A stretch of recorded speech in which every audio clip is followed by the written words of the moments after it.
Okay, we're going to go ahead and get started. Today is Tuesday, October 7, 2025 at 6:07 p.m. We're going to call to order. Can I get the roll call, Ms. Wright, please? Mayor Goodman.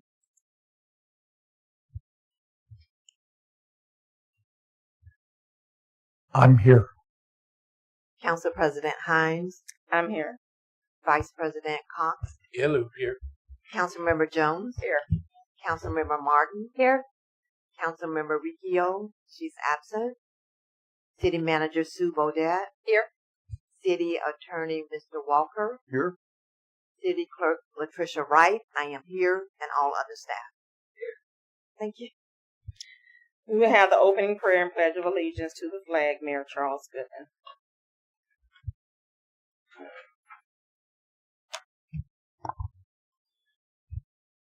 Join me in prayer, if you will. Lord, we come together tonight, a city, a community of people who are trying to do the right thing.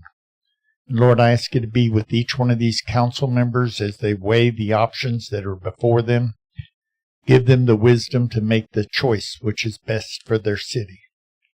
And I ask you to be with each person that has taken the time out of their lives to be here, to put a hedge of protection around them, and to get them back home safely. And Lord, I ask you to watch for our police officers who are in harm's way every day, where a traffic stop can turn into murder.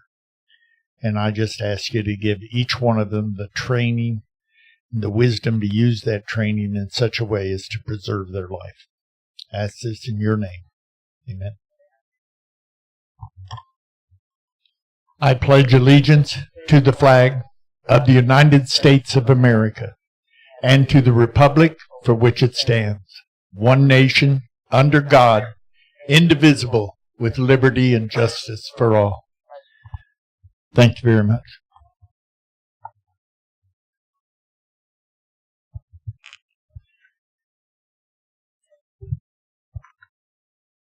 Item number 1, additions, deletions, changes, and approval of the agenda.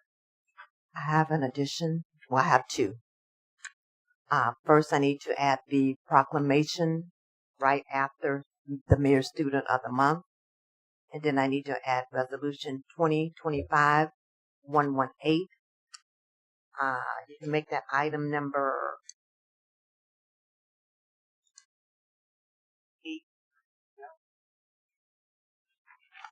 6E.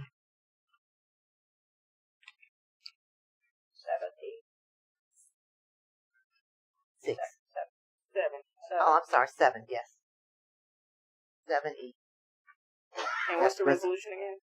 Resolution 2025-118.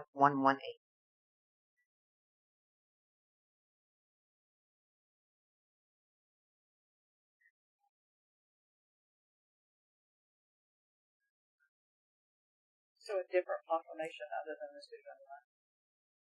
Okay. I move approval of the agenda with the corrections as made. I second. We have a first and a second. Any questions?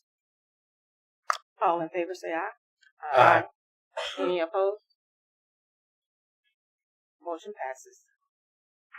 4-0. Item number 2, Mayor Student of the Month, Mayor Charles Goodman.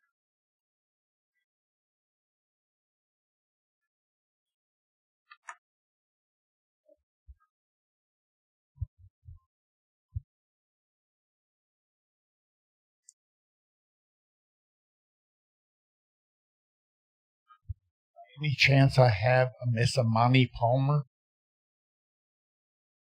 Could you join me up here, ma'am?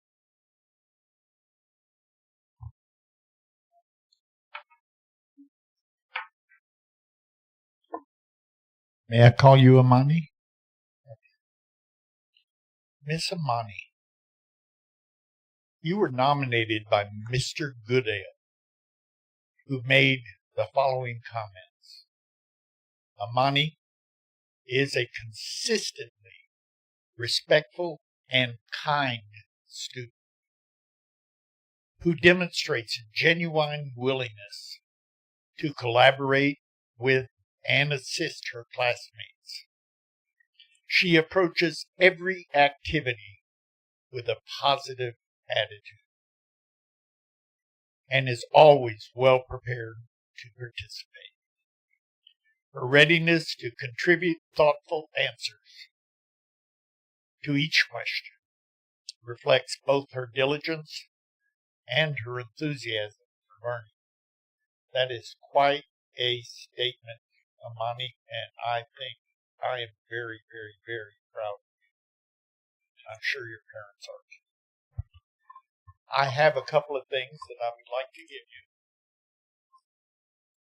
The first is Outstanding Student Award. Separated here. This is presented to you by Charles Goodman, the mayor of the city of Williston. This is to certify that Amani Palmer is awarded this certificate for academic excellence, leadership, citizenship, and attendance at Williston Elementary School, given this 7th day of October, 2025. May I present this to you? Will you stand up and show it to everybody out there? That's quite an accomplishment, Amani. We're very, very, very proud of you. We hope one day you'll be sitting right up here. We could use someone that is thoughtful and thinks things through and is prepared. And now we'll be gone then. Yeah. Long gone. Wait, no, ma'am, sir. We'll be gone. You'll still be here. This is from Mayor Charles Goodman. That's me. I would like to congratulate the Student of the Month for their outstanding achievements with this certificate. Good for one kid's meal or anything off the ice cream menu from Flamingo. Do you know where Flamingo is? Okay. If you're going like you're going to the police station, do you know where the police station is? I hope not. I hope not. Do you know where the police station is? It's somewhere down there. Okay. Mom and Dad, she should learn where the police station is. It's her refuge in times of trouble. Okay. Well, I'm sure your mother and father will get you to the proper place. And this I would like to give to you also. It's your free ice cream or anything from Flamingo Freeze. Okay? May I touch you? Come here. I just want these people to be able to have a picture of you. Thank you. All right. You can join your family. Thank you very much. I have one other item to deal with. Good. Mr. Mike Miller and the electrical crew, come forward and join me up here. That means all of you gentlemen.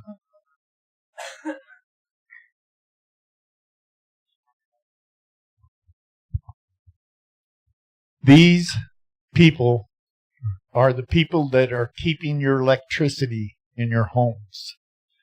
They work in storms. They work hours beyond what they normally would have to work. And it's through their diligence that we are fortunate enough to have electricity in our homes on a continuing basis. Therefore, I have a proclamation from the city of Williston, Florida, whereas we, the citizens of Williston, Florida, place a high value on local choice over community services. That means we provide the electricity to ourselves. We don't have somebody else doing it, which is why it's restored so rapidly. And therefore have chosen to operate a community-owned, not-for-profit electric utility. And as customers and owners of our electric utility have a direct say in utility operations and policies. Whereas the City of Williston utility provides our homes, businesses, schools, and social service and local government agencies with reliable, efficient, and safe electricity, employing sound business practices designed to ensure the best possible service at non-profit rates. Whereas the City of Williston has also taken on additional stewardships for our community's information infrastructure through a broadband network coming someday soon, providing internet, cable TV, and etc. services, expanding the community and the economic development opportunities. Whereas the City of Williston Electric Department is a dependable and trustworthy institution whose local operation provides many consumers protection and continues to make our community a better place to live and work, and contributes to protecting the global environment. Now, therefore, the City Council for the City of Williston, Florida, does hereby proclaim the week of October 5th through October 11th, 2025 as Public Power Week. Be it further resolved that our community joins hands with over 2,000 other public power systems in the United States in this celebration of public power, which puts our residences, business, and community before profits. Passed and duly adopted in regular session the 7th day of October 2025, City of Williston, Mayor Charles Goodman.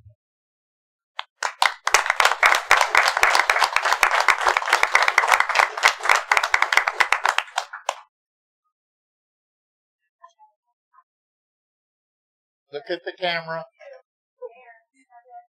Oh, I was stepping out.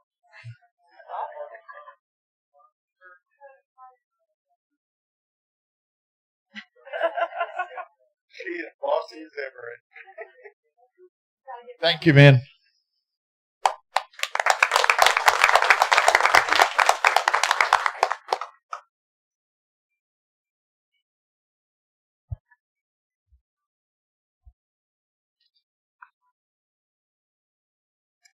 Item number 3, we'll have presentations of 5-year service awards by HR Director Kim Troy.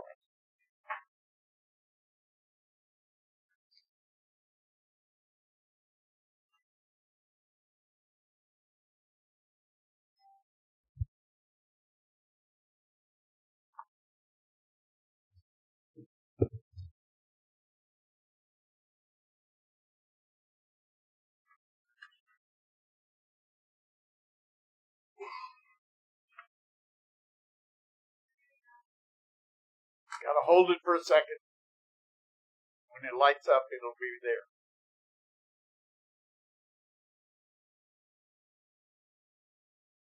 I try to save battery.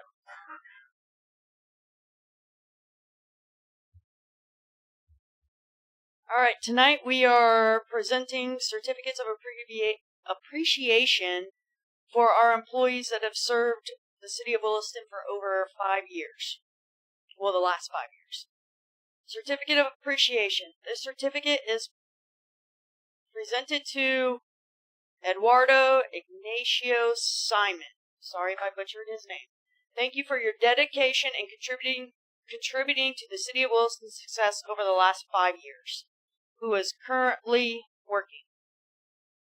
All of the fire department right now is currently on duty.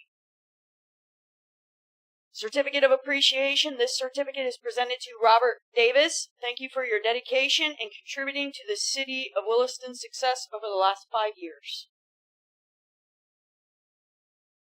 This certificate is presented to Richard. Thank you. Graycheck. Thank you for your dedication and contributing to the City of Williston's success over the last 5 years.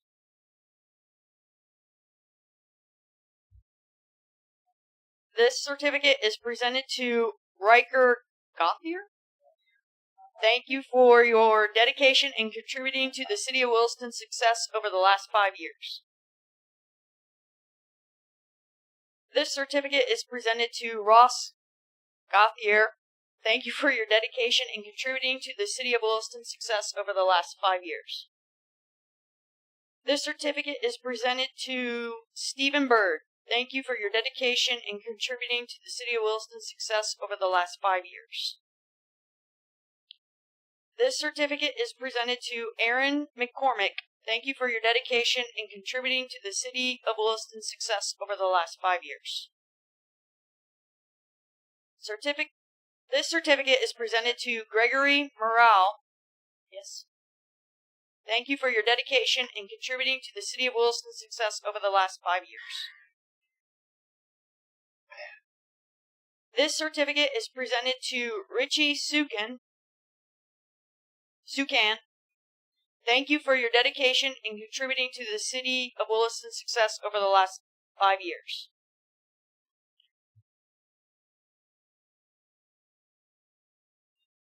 This certificate is presented to Chad Williams. Thank you for your dedication in contributing to the City of Williston's success over the last 5 years. This certificate is presented to Todd Peacock. Thank you for your dedication in contributing to the City of Williston's success over the last 5 years. This certificate is presented to Matthew Baton. Thank you for your dedication in contributing to the City of Williston's success over the last 5 years.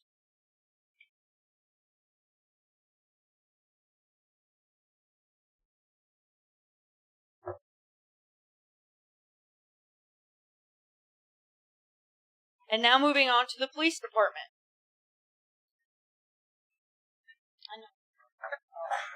This certificate is presented to Mike Rolls. Thank you for your dedication in contributing to the City of Williston's success over the last 5 years. Thank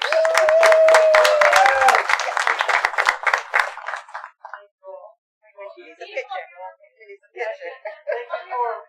for allowing me to be here for 5 minutes. I told you she's bumping up.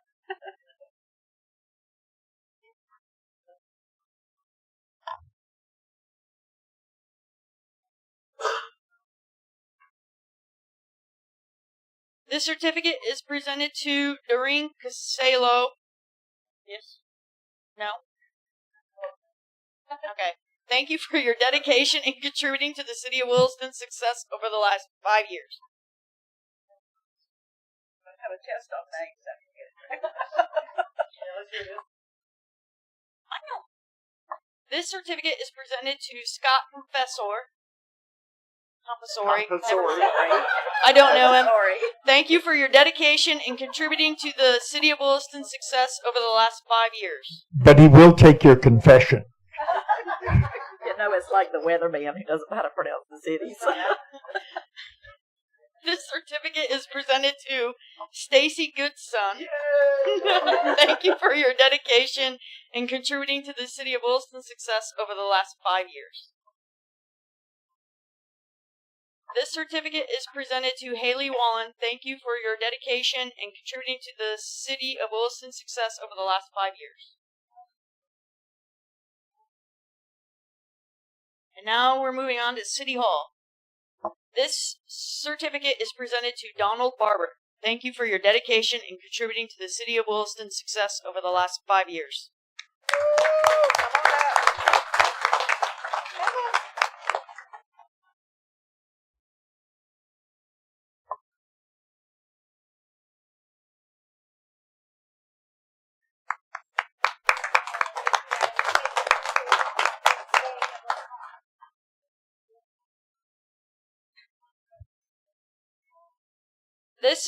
And the airport. I'm sorry, not just City Hall. This certificate is presented to Benton Stiegel. Thank you for your dedication in contributing to the City of Williston's success over the last 5 years.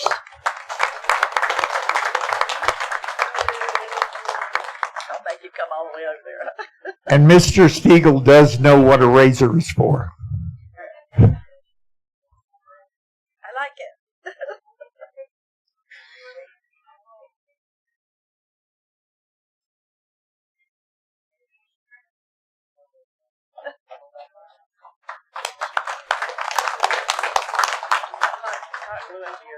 This certificate is presented to Nicole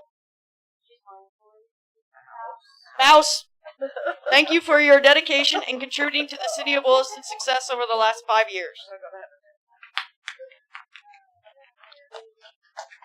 This certificate is presented to Christy Richardson. Thank you for your dedication and contributing to the City of Williston's success over the last 5 years.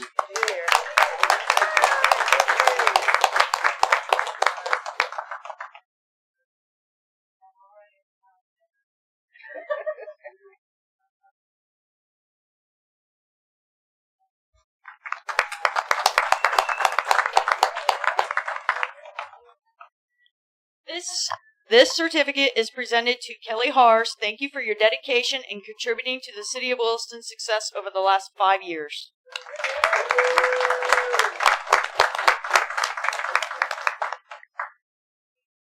Just want to add that 5 years is very important because it means they're all vested in their retirement plan.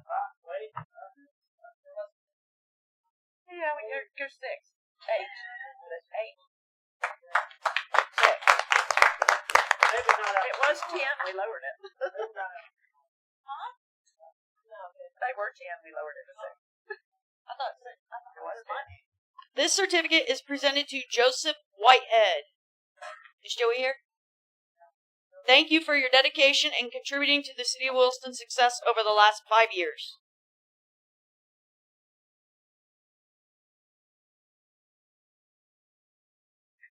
This certificate is presented to Cody Ocamp. Thank you for your dedication and contributing to the City of Williston's success over the last 5 years.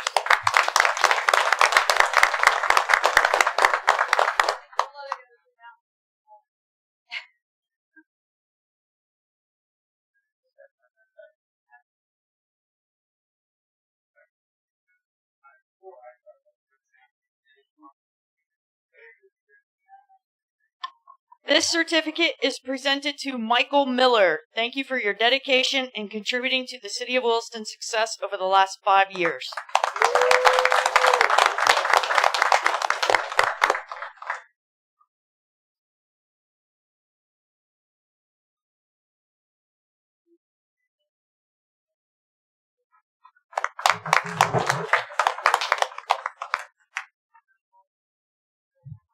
This certificate is presented to Kurt Williams. Thank you for your dedication and contributing to the City of Williston's success over the last 5 years.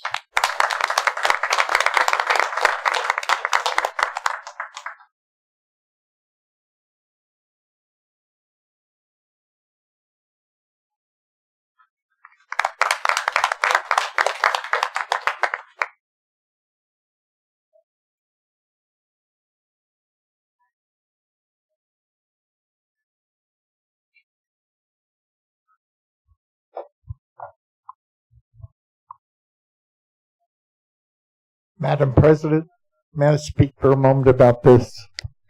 I would like everybody that can hear this to recognize that these people have been with their city over 5 years. That is faithful diligence. They could have gone elsewhere, but they have stayed with our community, trying to help our community. And I think every one of them deserves a very strong round of applause. Thank you.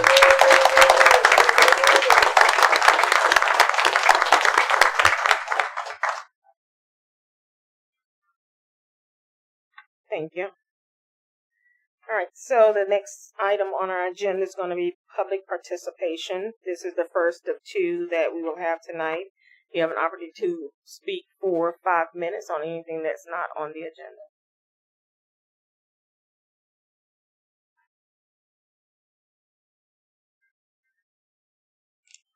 Good afternoon. I'm Jacqueline Appling. I just would like to give an update on the movie night, which will happen on October 31st at the Heritage Ravine here. It will be from 6 until 10, and the movie will be Mufasa. So guys will be Mufasa. Mufasa. I know it like Disney.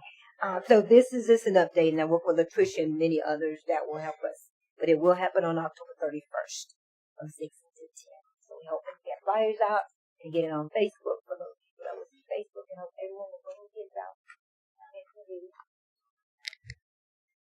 Well, we mainly will do a lot of things for kids. So we'll Can do you things speak for the into the kids. mic, Miss Apple? No, we Yeah, couldn't hear that. it will be things for the kids. We do a lot of free things, events for our events. So it'll be things for the children. Really Is focused this- on the children. Is this Halloween? Yeah. This is Halloween night? Thank goodness we got some place for kids to go other than traveling around. So, All right. and I Thank think you. there's other things. So we're just hoping to just kind of tour around Williston. Because there's a lot that's happened. If you guys have come out, we left from the pavilion and went to the nursing home area. So there's a lot out there for the children. So hopefully everyone will come and join us for the movie night. Move us. Thank you.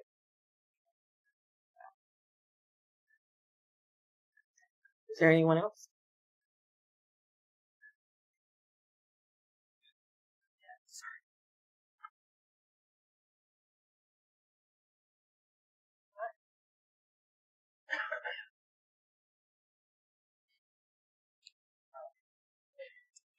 So at this time, anyone who wishes to leave, you may do so at this time as we continue on. This is the student of the month's chance to escape. But you can stay if you want to. You already learned about movie night. Congratulations. Bye, y'all.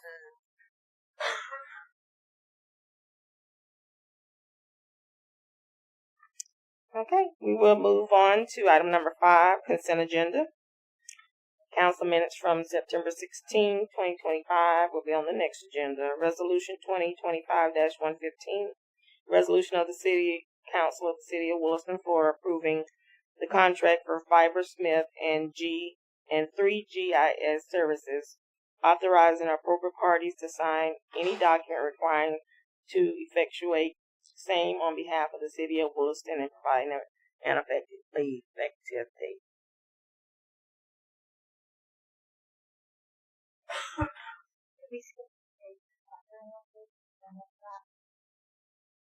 No, ma'am.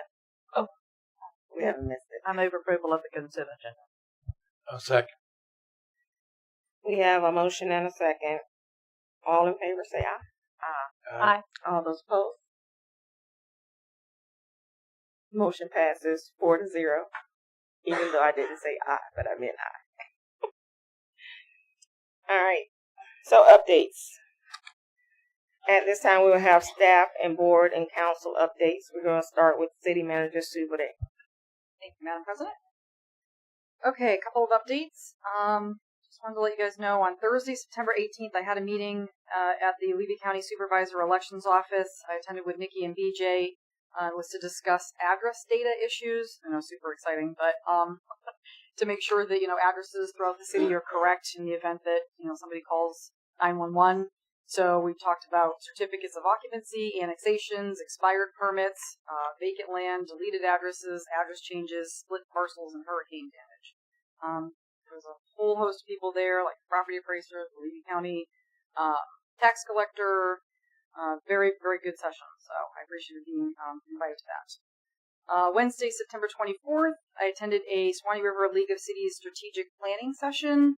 Two things that came out of that meeting. First and foremost, we're looking to fill 2 board seats. So if anybody has any recommendations, I did reach out at the urging of the board to the City of Trenton to try and get them involved. But we do have 2 seats that are available if anybody has any suggestions. And number 2, the board is looking to increase our corporate sponsorships. We rely pretty heavily on sponsorships and money from the state, obviously. I've reached out to Capital City Bank, Duke Energy, GFL, JD Pro, Seacoast Bank, and Wright Pierce. If anybody has any other companies that they would recommend, I will happily send an email and then connect them with Jenny Anderson from Swanee River League of Cities. Friday, September 26th, I attended a Florida League of Cities Utilities, Natural Resources, and Public Works Policy Committee meeting with Councilor Martin. It's a mouthful. Pretty much everybody here on the board is sitting on one of these policy committees through the Florida League of Cities. They went over, key legislation that passed and failed in the last legislative session. The two takeaways for me, and of course I'll let Councilor Martin talk if there's anything else that she took away, but enterprise fund transfers, that's a big thing for for our city. The board supports preserving municipal authority over the use of utility revenues, including the ability to transfer funds to the general fund and realize a reasonable rate of return on utility assets. Legislation should recognize the importance of revenues obligated for debt service, planned infrastructure projects, and existing contracts. Such flexibility ensures municipalities can manage budgets sustainably, maintain high-quality services, and meet long-term community needs. So, again, that's a big one for us. They feel like it's going to come up again in the next legislative session, so it's nice to have their support. And then the second one was on extraterritorial surcharges. And their statement on that one was the Florida League of Cities supports maintaining municipal authority to establish and apply reasonable extraterritorial surcharges that reflect the cost of providing services outside of city limits. Legislation should acknowledge the operational maintenance and infrastructure costs associated with serving customers beyond municipal boundaries, as well as service territory obligations. Protecting this authority ensures municipalities can equitably recover costs, sustain reliable utility systems, and plan for future capital needs without shifting undue burden to residents. We have our next meeting next Friday and then one in December. So it was very interesting to sit on that committee because, gosh, it was like 40 or 50 people in that room. So very interesting. And then last but not least, Friday, October 3rd, last Friday, I attended the North Florida Economic Development Partnership Board of Directors meetings. The one thing that they really talked about that was really neat is they are partnering now with Ovid Solutions and Location Design Group to launch an initiative to enhance economic competitiveness in our region. And it's around site positioning and improvement funding. So they're asking all of the different municipalities within the NFEDP area to identify 2 sites that we feel we want to promote for economic development. So I sent them, yesterday I sent them the airport and Main Street. These areas we would like to see more economic development in. So that will be nice if something comes of that. And then last but not least, wanted to let everybody know we have these little postcards called Life is a Highway that we got from FDOT, and those are going to be distributed at the 5th grade classrooms at the 2 elementary schools. So I wanted to let you know about that. And that's all I have. Thank you. Thank you. Ms. Wright? Nothing?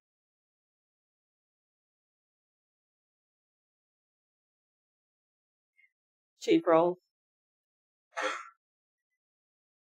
Chief Rose would like me to announce that the Central Florida Community Action Agency will be recognizing him as a community partner on October the 16th in Gainesville. And that comes from Chief Rose being so kind to sit in the Duncan booth when they had their festivity at Heritage Park. So we thank him, and we thank also Kim Troy, who also was in the Duncan booth. So that's my announcement that he wanted me to make. Oh, thank you, ma'am. Do we have a time for that? 8:30. He has the location. He can tell you the location. Ms. Rose? Let me finish this up for her, please. So it's in Gainesville at 8:30. There's a table for 8 for the breakfast. If anybody wants to attend, I'll be more than happy to have you go. I know the city manager and the mayor and Miss Wright are going to attend. It's an honor for Williston, not for me, for Williston to be the 2025 receiving a 2025 partnership award for our city. Even though they said it's for me, it's not about me, it's about Williston. So I'm very proud of Williston and what we stand for, and that we're being recognized for the things that we do by these local groups. So hats off to our citizens and our community for a great job done. And I'm super excited to go there and receive that award. So thank you.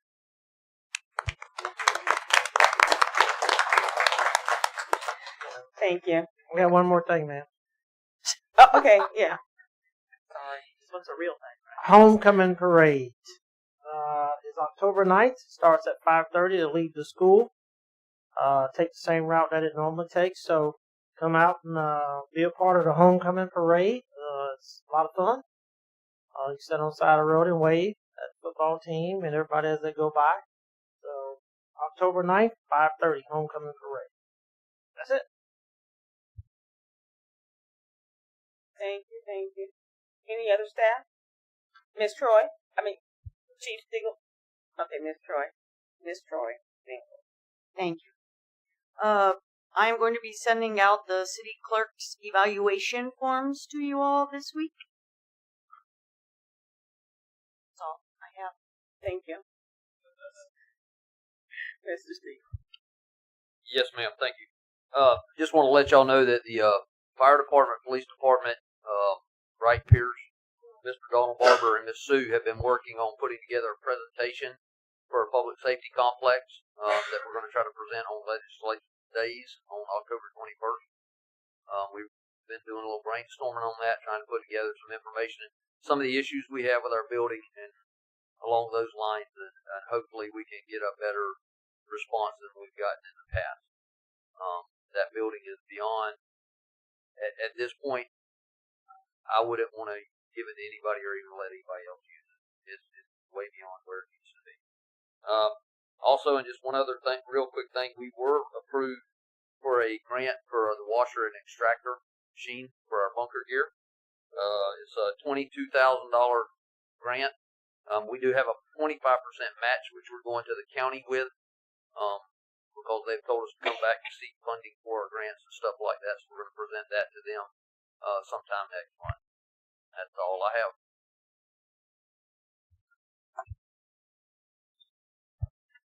Anyone else? Mr. Barber? Yes, Madam President, thank you. I wanted to give everyone an update on the manhole repair on Southwest 1st Ave. Our contractor is stating that the work should begin either Monday or Tuesday of next week, and I asked how long it should take, all the way down to fixing the asphalt. They told us that once they start, it would be around 4 to 5 business days. So hopefully within the next week and a half to 2 weeks, that problem should be wrapped up. We also reached out to the city of Stark, and I want to thank them publicly. Through mutual aid, they have offered for us to pick up next Monday their vac truck. The vac truck is going to be used with the water staff and on it with an experimental wrap that I told the council about. We're going to be trying to attempt to fix Southeast 2nd Street and 4th Ave. We're going to do a good faith effort in that, and so we needed the truck for that. Also, while we have the Vector truck, there's a couple electric jobs that we're going to do for a couple days, and also on Southeast 4th Street by the First Baptist Church and the daycare there on the east side of 4th Street. We're going to be using it to rebuild a 4-inch line that has been compromised at the valve. So those are some of the projects I know some people in the community have talked about, and we are actively working on solving those. Also want to mention that Block 12 grading on the parking lot should begin sometime next month. The sewer and the water is done, and right now we're currently working on the electric on Block 12. So we're really looking forward to the wall going up there by the new pond and starting to see that project actually look like a parking lot. So we're excited about that. And that's all I had. Thank you, Ms. Barber. Mr. Walker, do you have anything? Madam President, the only item I have is we have our annual ethics presentation on December 4th. It'll start at 4 p.m. and go to 8, so you'll get your all public officials, meaning elected officials, and really your staff's welcome to come, or any of your P&Z members are certainly welcome to come as well. But it gets your 4 hours of certification in for ethics training that you're required to have, so you're welcome. And as you know, Danielle and Kiersten always make it as entertaining as that subject can be. They do. Well, thank you, sir. There's a Florida League of Cities legislative committee that day. That will affect all cities. We've started recording it now, so if you want to watch the recording, you can do that. What time is? Starts at 4 o'clock. Thank you, sir. That's all I have. Anything from the council? I have my same old things, but I'm still asking about. There's update. That's what I'm here for. I'm asking about the awning across the street. Somebody give me an update on that. The repairs that need to be made. I mean, I know we have the money. Why are we not doing it? Talked with the contractor today. I haven't had a chance to look into his words, but his words was the lawyers had it. He's waiting for the lawyers to get it back. But I have not had a chance to talk to anybody about it yet. Well, I'm getting complaints from the residents. Yes, ma'am. That are in the buildings that are right there in front of it. So we need to do something about it. Yes, ma'am. Absolutely. It's been months. And I'll make contact and talk. I want to get to a resolution in the morning about it.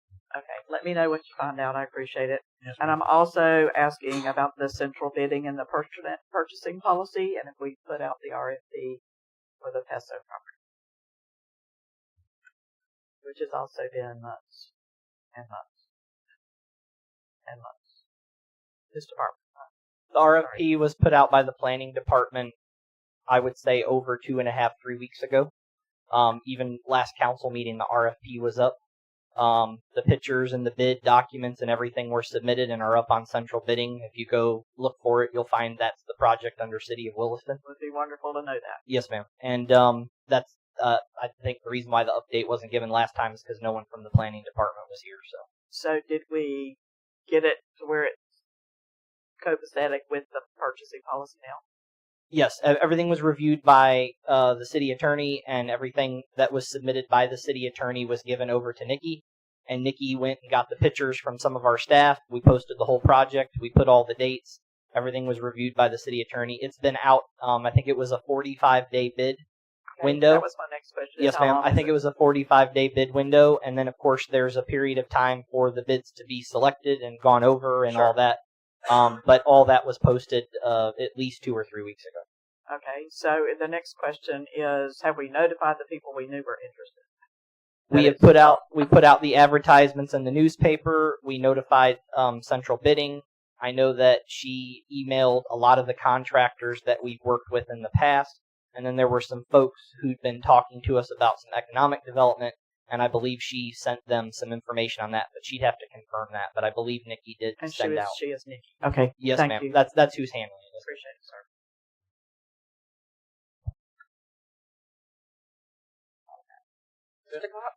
Okay. Couple of things here. Peggy O'Neill. What's going on with the exercise equipment? I know that it was Kiersten had said about need to be hired a contractor to install it, so that when there it takes the liability off us.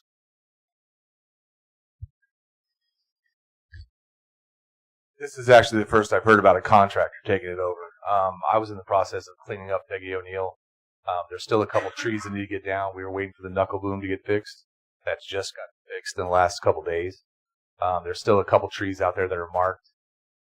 I've got an area picked out where we're going to put the workout equipment.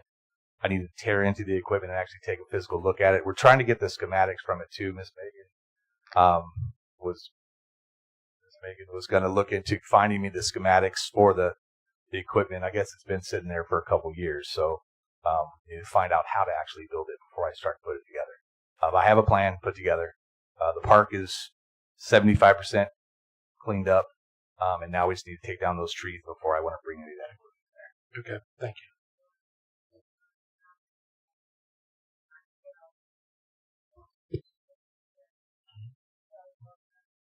Yeah, please. If you're going to speak, please come to the podium. Or use a microphone. Or use a microphone, yes.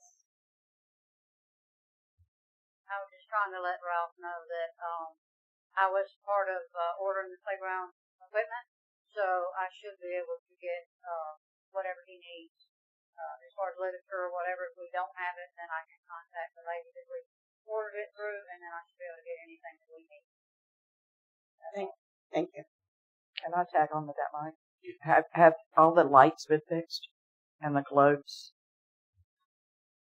No, that's another issue. I believe, Miss Jones, that the electric is going to have to be redone through the park, which is why the globes have been the electric itself was compromised. It was never put into conduit properly, and it wasn't like direct bury wire, from my understanding.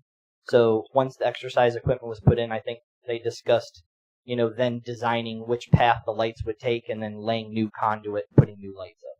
Okay. It would be I know the public has asked about that too. It would be nice for us to let them know that. Yes,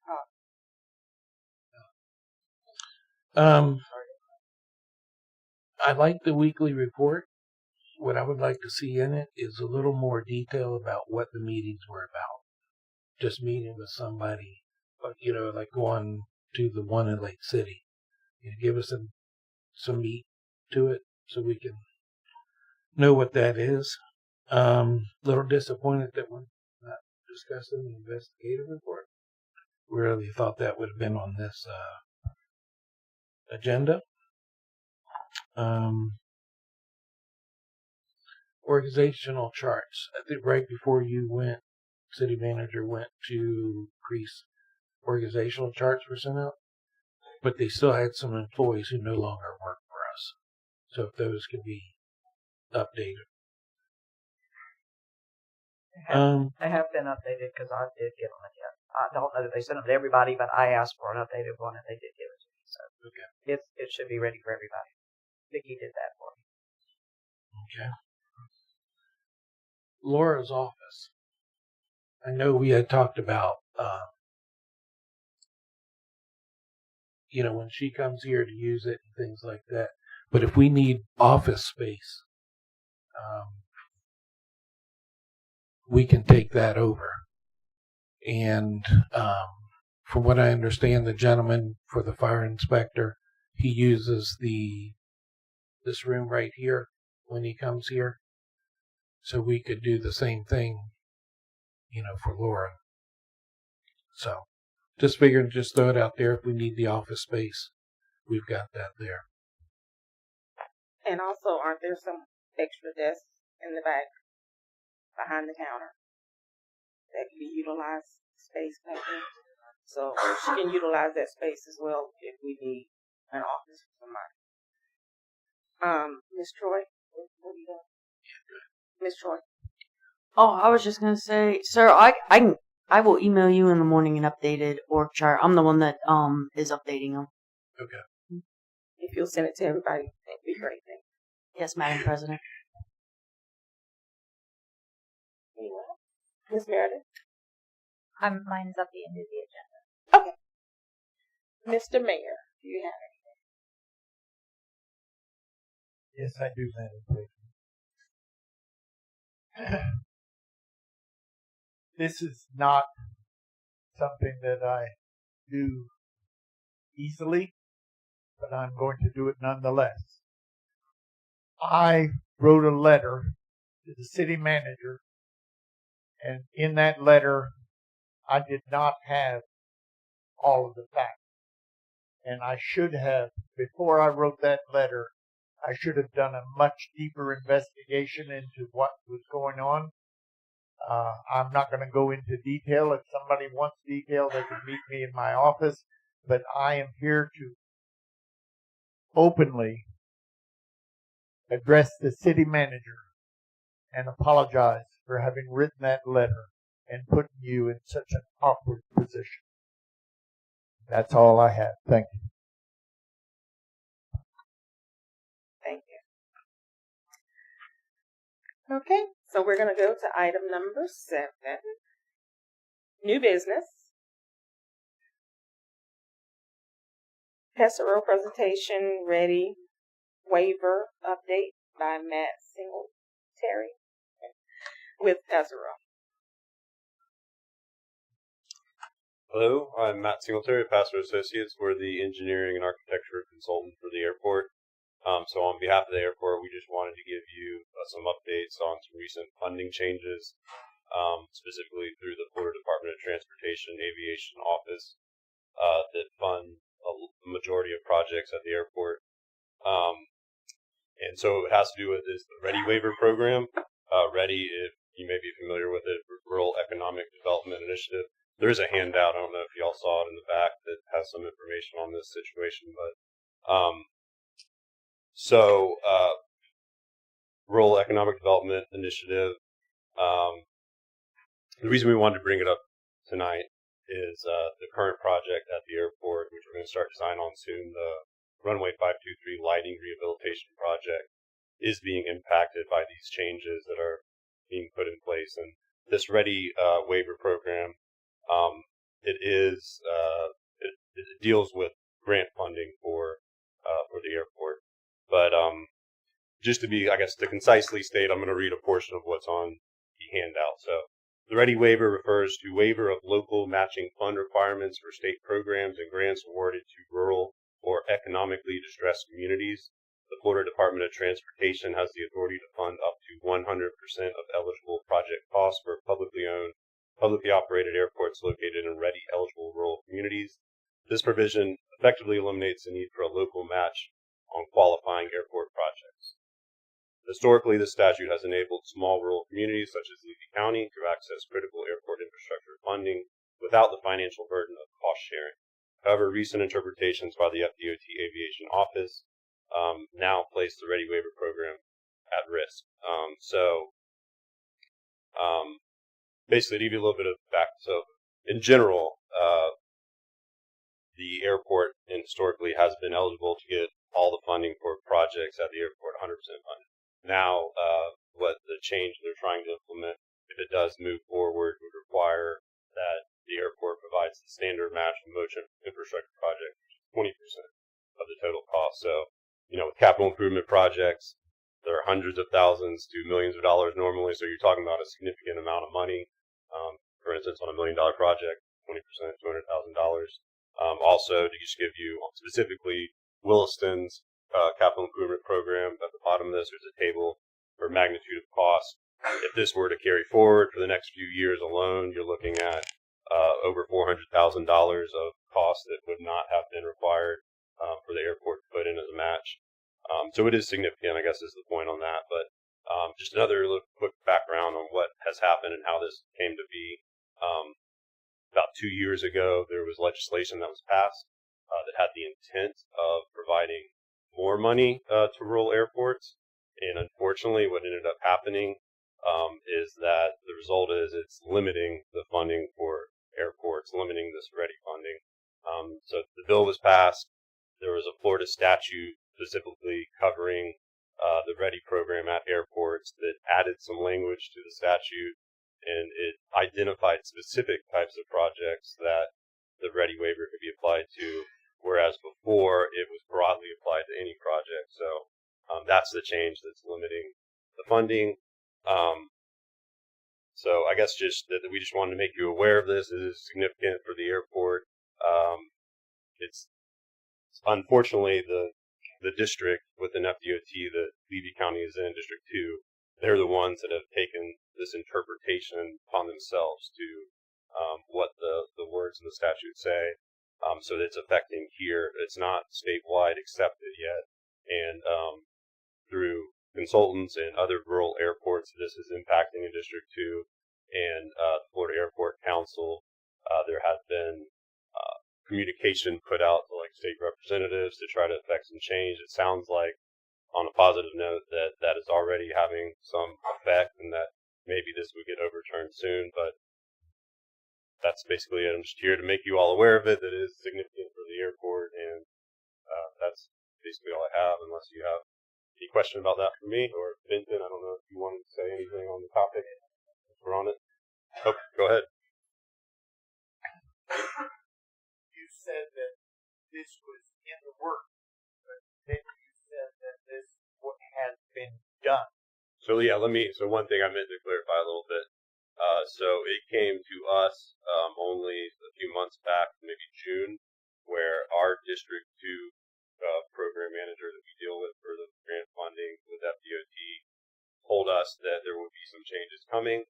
And then now that current project I referred to, this Runway 523 lighting, there was recently the FDOT grant for that project. I think it actually came in front of you for approval. Well, they have already, District 2, implemented this change to make it so that the city of Williston, the airport, has to provide some funding match, whereas before, the way it was planned, it would have been zero. Luckily, with this project, we're going to start design now, construction in 2026. The construction, obviously, is the bulk of the cost. We were able to shuffle some funding, some grants around because FAA is involved as well. So sort of limit the impact to the airport on this specific project. So it has already taken some effect. But if moving forward, like we're trying to show in this table, if it didn't get overturned, you're talking about a significant hundreds of thousands of dollars. But yeah, so it has already, District 2 specifically has taken it upon themselves to implement this into current grants. So you say District 2 has done this, but not the other districts? As far as I know, it's just District 2. Like, it has not been accepted statewide. It's an interpretation specifically coming out of District 2. And like I said, I know there's already some noise that's been made to local representatives, and it sounds like there may be some direction trickling down through FDOT to sort of change this. But we need that to happen to keep doing as much maintenance of the existing infrastructure and improvement projects at the airport. Thank you. Yep. Ms. Jones? District 2 is also Gainesville, right? Not Ocala, but Gainesville. Probably two separate districts.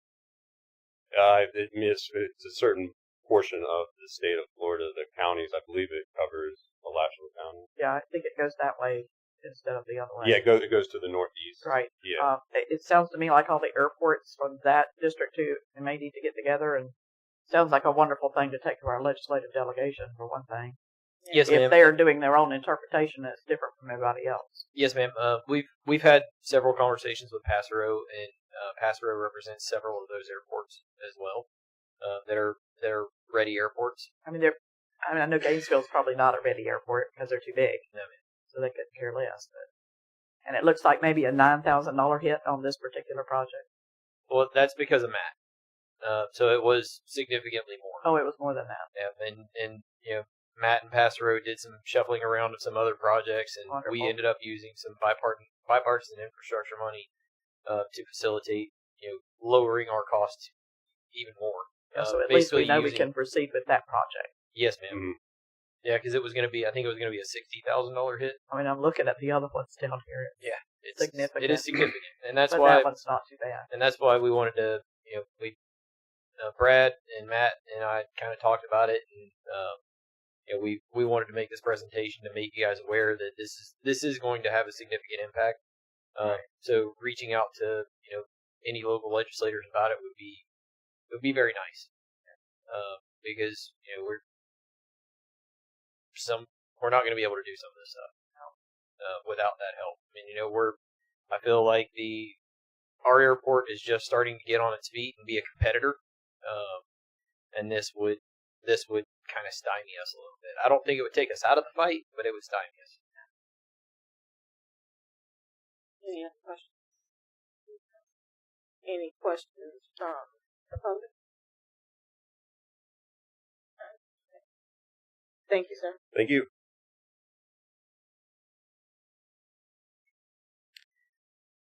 Resolution 2025-116, a resolution of the City Council of the City of Williston, Florida, approving an amendment to Section 32.02 CB of the Human Resource Policy regarding retirement health insurance, authorizing appropriate parties to sign any documents required to effectuate same on behalf of the City of Williston, and providing an effective date. HR Director Kim Troy.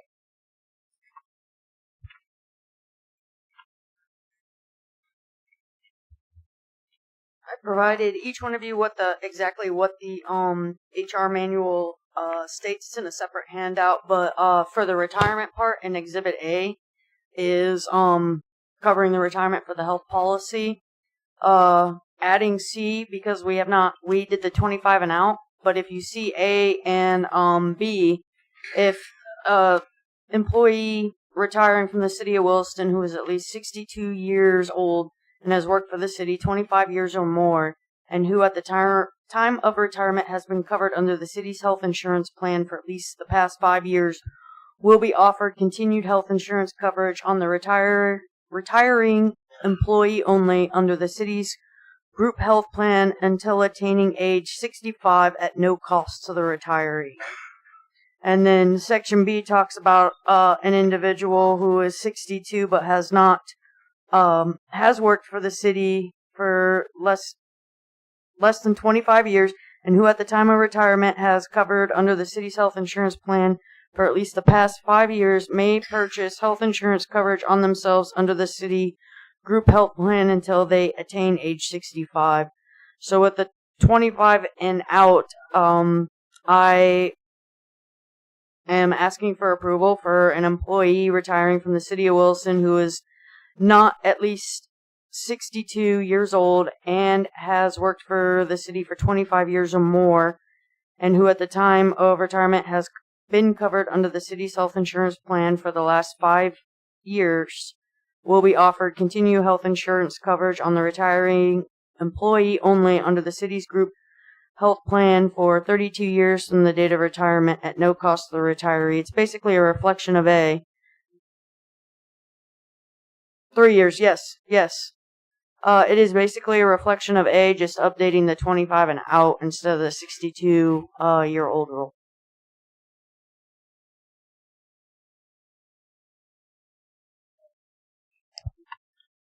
So you're asking that with the 25 and out, regardless of the age of the person, that we still pay 3 years worth of health insurance on that person? Yes, ma'am. Let me see. Where did I put? I have the cost here too. It would be for one employee because they can't make changes to any of their health insurance as is. It's only for the employees, so whatever option they choose. But it's going to cost the city $9,744.72, based on the United Healthcare Plan 3, which is the most expensive option. But as of right now, if anybody is 62 and a half, and I don't know if we actually have anybody like that, that is falls under A.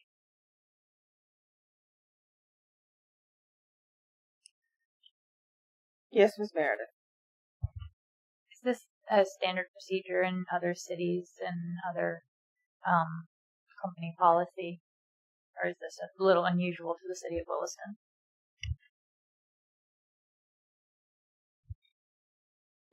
When I'm talking to Joyce, who runs through the city, it's up to the city is what when I was trying to find out if this is applicable, she said it's up to the city, kind of doing my homework before I presented it.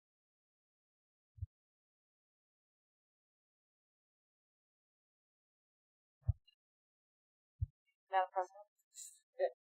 Yes, ma'am. I'll give a little context. I've never seen this done anywhere else. However, if I can, I said, however, I believe that the original intent, from what I've heard from staff, is that the original policy that we had with the 62 is if somebody retired at 62 years old, they were going to go 3 years before getting Medicare at 65. So this bridged the gap of those 3 years. Because it's early retirement at 62. Because it was early retirement. So the thought here was, of course, we don't want to bridge the entire gap. If somebody retires at, say, 54, you have to offer them 11 years, but it would be just to mirror what we currently had before with the 62 plus 3. Now you're going to get whatever you're retiring at the 25 and out plus 3. Of course, after that, if they're still not 65, then they would be on their own. But it was just a way to kind of mirror what we had before. And with the 25 and out, instead of paying for their insurance in its entirety by the city, can they pay their own insurance at the employee rate instead of the city having to foot the bill for it? Because there's an employee rate here, depending on which plan, and it looks like it ranges anywhere from $712 to $812, depending on the plan. Yes. The 812 is the one we have. Yeah, so option B is mimicking it, but that's for an individual who worked for 25 years or less. It is they can stay on get our group rate, but they pay for it themselves. I think that should be a better option instead of the city having to pay for 3 years. Does B currently exist? Yes, ma'am. There is one person who is utilizing it. I know, but we do have that currently. You didn't give us that tonight, so I couldn't tell if that was a current. I knew the A is currently in the policy. I'm not sure what you're referring to, Miss Debra. What you gave us in the packet, not what's on our desk. A, B, and C. Yes. Is B currently in the policy? Yes, ma'am. We just don't have but one page of it. Okay, so I'm for leaving it like it is. And if they're not 62 yet, if they are 62 and they want to buy it after that, they have to buy it. That's what I feel like it's fine. Say that again. Say that last part that you just said again. I am not in favor of C. I knew that A existed in the current policy. Mm-hmm. I was unaware that B also existed. Yeah, with A, the city's picking it up, and then in B, the employee's paying for it. And there is a current and a retired employee. Sounds like a contradiction. So how can we have both? That's why I'm asking the question. Because the one is for who is at least 62, which is B, who has worked for the city less than 25 years. The first one who has worked for the city 25 years. Got it. That's the difference. I think it's fine just like it is, because it does offer it to them. You were talking about the ones who retire before 62 with 25 and out, that they have the option to pay for their own insurance. Is that for 3 years? That's for 3 years as well. 5 years. No. How many years is that one under B? It says 5 right now. No, that's if they had 62 and 5 years. Yes, they can pay for it until they attain age 65. So yes, it would be 3 years on Section B.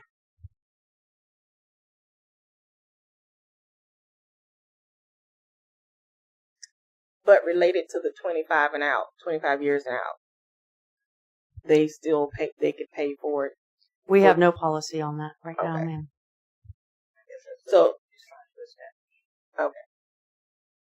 Yeah, we just changed that, so we wouldn't have a policy on it yet. Right. I'm just trying to understand what's being said. So,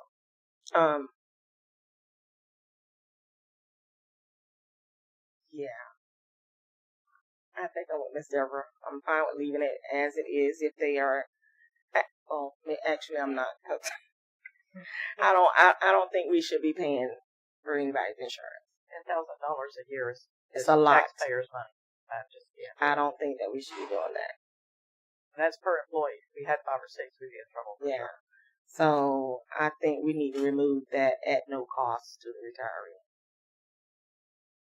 That's my vote. Well, C doesn't currently exist. Correct? C doesn't currently exist. Right. No, ma'am. We can table it and I can come up with a different option. So yeah, I would go ahead. I move that we tabled this. I would like to have a little more information on what other cities and communities do in this particular situation, so that I'm not basing this just off my guts, but what historically has been successful in other communities and at what cost that's come back. And give us the next page. I just want to point out that Pinellas County does something similar to this, you guys. So I agree. I love the table it idea. Instead of just voting it down, let's do a little more investigating, because we're trying to take care of our employees that have dedicated their life essentially to this place. And since we did the 25 and out, there's no caveat for the insurance coverage. So I agree. I think table it's a great idea.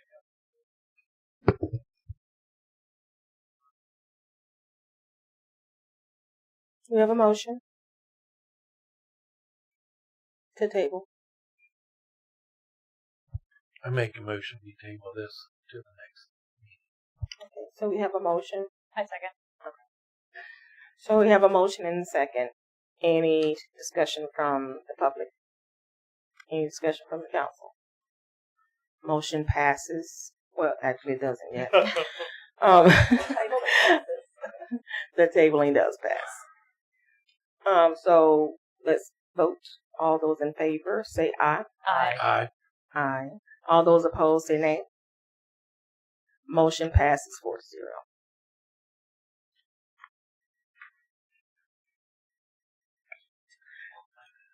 Resolution 2025-117, a resolution of the City Council of the City of Williston, Florida, approving a compensation plan as stated in the Human Resource Manual, Section 19.03, authorizing appropriate parties to sign any document required to effectuate same on behalf of the City of Williston, and providing an effective date. HR Director Kim Troy.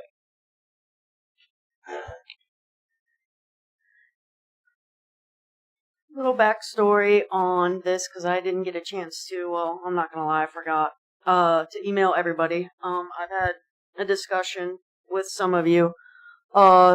This is the first step for the certification audit. Just after doing a lot of investigating into that, one of my concerns is, bankrupting the city. Nowhere are you going to go that you're going to get a $9 raise in 2 years, a $15 raise in 2 years. There's the compensation plan is pretty much pay grade scale, and once you meet the cap for that pay grade, then you can get all the certifications you want. And yes, we are going to have to present this to the union. That's a whole nother battle. But this is kind of spending on this certification, since we have no clarification, that, and we have to wait on the union. This is kind of trying to draw fiscal responsibility here. Because like I said, in the private sector, you're not going to get a $9, $10, $15 raise anywhere. So this would be the first step, is to establish these pay grades. Once you approve them, the next step would be to assign them to positions, which they were in effect many, many years ago, and it was outdated. I don't even know if the 2012 compensation plan was approved by council. The last one was I handed it out, was 2018. And it just kind of, with that fiscal pay grade that I handed out, it's certain employees bringing up, out of poverty and everything. So this compensation plan is based off of minimum wage, with $14 an hour is the start. And then, when you look at it's basically annual for anybody, minimum and annual. And then the minimum max on the far would be same as mine. So far right. These are the difference between, each step. So, and we can if you want me to make adjustments to it after you look at it, it's a start. And then we can go back into the certification audit, so I can add, are they topped out at salary and stuff like that for their pay grades, to kind of help us get better control on this. Any questions, Ms. Meredith? I just want to clarify, and I know we actually did get a chance to speak about this, so, but to clarify, what this is going to do is it's going to, just pick a random position, front desk or something like that. It says that particular job falls into this particular pay grade category, and as a result, your pay is in essence capped at a certain point beyond the 3% annual. No. This has to get updated yearly, because in the HR manual it does state that if you're capped out, the COLA is still added in. So after the budget's approved for the COLA, I have to go back in. Right. I have to update it. I have to bring it to you. It's going to be a yearly thing. Yep. Once we get the basis, it's pretty much plug and play. You times everything by whatever the percentage is. So it's capped in essence other than the COLA. So there's a starting pay grade, a starting pay rate and in this position, this is the top in pay rate, which moves each year with the COLA or Yes. whatever adjustments are Which, made. as I understand it, basically means it doesn't matter how many certifications you get, you're topped out. Yes, ma'am. Or yes, sir. Sorry. The federal government does this as well. Right. I was once a federal government employee, so you have, like, I was a GS-11. I started out as a 1. Of course, I got doged. I didn't get a chance to move anywhere. So, but you go through steps, right? And if your position is just a GS-11 position or GS-9-11, if you want to become a 12, you have to apply for another position in that pay grade. They just don't keep you, do you want to pay a lawnmower $30 an hour because he's got all these certifications to lawn mowing? That's kind of where this is coming from. Right. Yeah. No, I understand that. I just wanted to clarify that this was the same thing that I think we had discussed. The person is attaching sort of a window of pay range to a job. And then obviously if somebody is qualified for another job, then that, breaks open a new opportunity for increase in pay in another position. Just want to make sure that that's what we were. Yes. Yes. Does Newberry or any other cities have like what we have? I do believe Newberry does because every one of their job descriptions has a pay grade assigned. I can't find it. I don't know where it's at listed on their website, but there's quite a few jobs out there. When I was in the job hunting world in February, there's a lot of jobs out there that have pay grades attached to them. I guess, too, we need to probably look at cities or municipalities very similar to ours as far as, money that we generate to take and see. Because, if things go through that one House bill, we're going to be strapped. Yes, sir. One of the salary studies I did do was through FMPA. So I did pull some data from what FMPA was able to gather me, and that's from many different municipalities. Did they assign them pay grades? No. But some of our staff are on target with other municipalities because they list it as large, small, and medium, and they give you what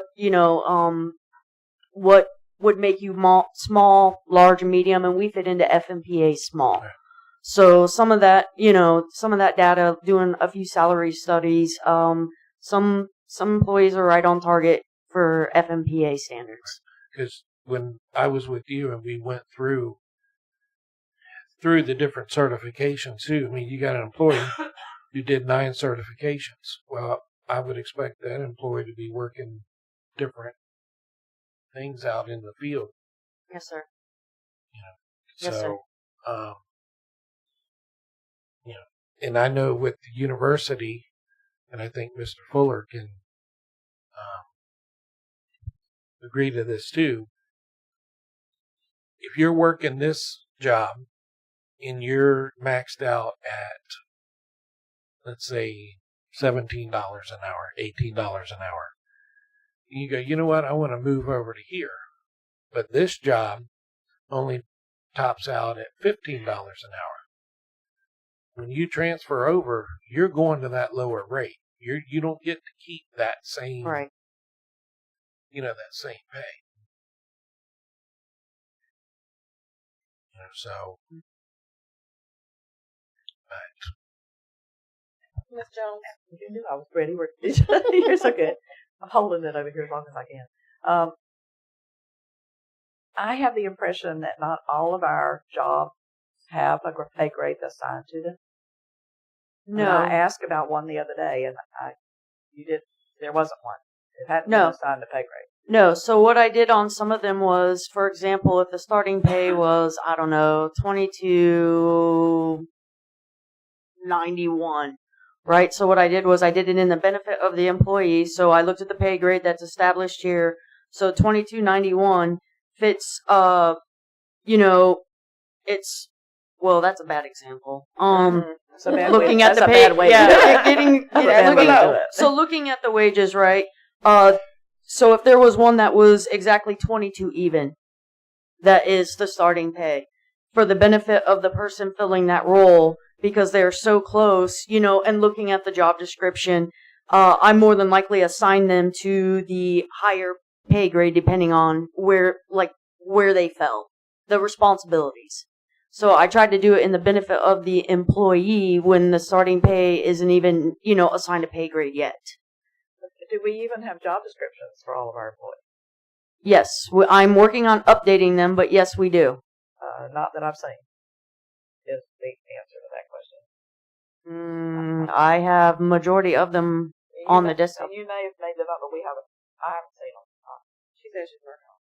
Okay. Yeah, I'm working on updating them, but there's been job descriptions on for a while because that's what I started to use. Okay.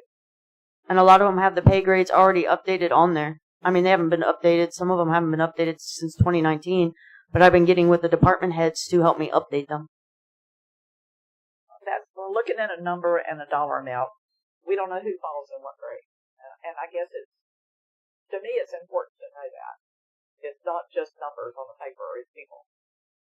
And to put a pay grade up there with dollar amount and not know what the assigned job is that goes in that pay grade is just really hard to figure out. Okay. To me, that's just one person. I don't know how the rest of them feel. I guess I don't understand what direction you want me to go. You want me to update all the job descriptions first, and then do a compensation plan? I'm just asking for clarification. I would like to know which jobs are assigned to which pay grade. Number one, not the people, but the job. Okay. I mean, let's take alignment A and alignment B and alignment C. What pay grade do they fall in? I don't have a clue what pay grade they're in. Okay. So it's really hard to know if we're establishing a correct pay grade, or even and I see you gave us the minimum and how you're increasing it, but I don't know where you started. At $14 an hour. This doesn't really tell us what we need to know. It tells us who the people were and what pay grade they were in, but it doesn't tell us. Because I can't find the rest of the. It tells us what their job is. Yeah, for the previous pay grades, I don't even know if you've seen it or passed it. Miss Latricia and I dug for it, and that is what we have found that has been approved by council. Yeah, the last one I can remember is Ancient, and it was done by a company called Long and Associates. It was Ancient. Mr. Stiegel? Yes, ma'am. So this table is very similar to the compensation plan that we have currently.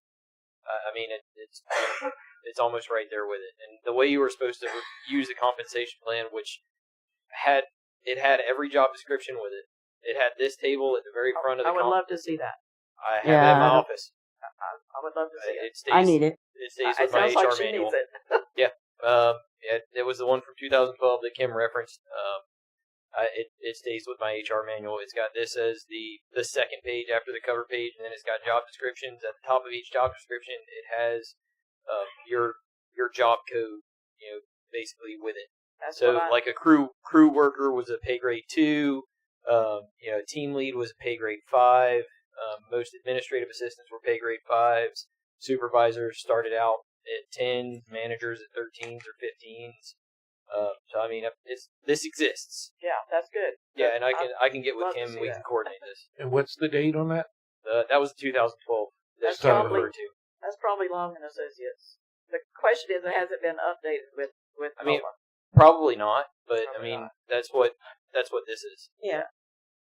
And that's what she said. That's what she's working on. Still working on it. Job categories that fit in each grade. Right. That's right, what I'm right. looking for. Right. It would be very helpful. We'll make it happen. Thank you, Mr. Deagle, for working with Ms. Troy. So then, the department heads. When he finishes. Yeah. When the department heads should get together with HR, pick out a time, and then 2 weeks is going to be tough for them to come up to rewrite the job descriptions or whatever. So they don't even have to do that if they know what job goes with which pay grade. That's a step in the right direction. I know job descriptions take forever. Yes. Some of them are very, very outdated. Yeah. And I don't think us giving you a short timeline is going to be beneficial either. We're not going to give you forever. But I think we should give you at least enough time to really do the research and Yes, ma'am. make it the best that it should be. Agreed. No questions asked. So what do you want me to do with the certification on it? Bring it as is? Or, because that was kind of the first step of moving into that, in, like, putting a cap on things. Like, how do you want me to proceed with that then? My suggestion would be whatever whatever your findings are from the certification audit, send it out to the council. Let us look at it, review it. If anybody has any questions, they will contact you, ask questions, put everything together that way, and then bring it before the council and submit it that way. Okay. Thank you. That would be my suggestion. I agree. Thank you. And that's exactly what I need is more information. Is there anything else? Does anybody from the public have anything? You need a motion to table this. I think we do. We do. I make a motion that we table item 7C until Ms. Troy is ready to read this out. I'll second. We have a motion and a second. All those in favor say aye. Aye. All those opposed say nay. Motion passes 4-0. Discussion with possible action, Citizens Advisory Committee. Hold that thought. Do we want to do the resolution first and then end with this? Is that okay, Ms. Latricia? We're going to switch the order. We're going to go with Resolution 2025-118 by Mr. Scott Walker. Here we go. Yes, sir. Well, Madam President, this is resolution number 2025-118, a resolution of the City Council of the City of Williston, Florida, approving the interlocal agreement for fire inspection services between the City of Williston and Levy County, authorizing appropriate parties to sign any documents required to execute such agreement on behalf of the City of Williston and providing an effective date. Appropriate motion is to pass resolution number 2025-118 on its reading by title only.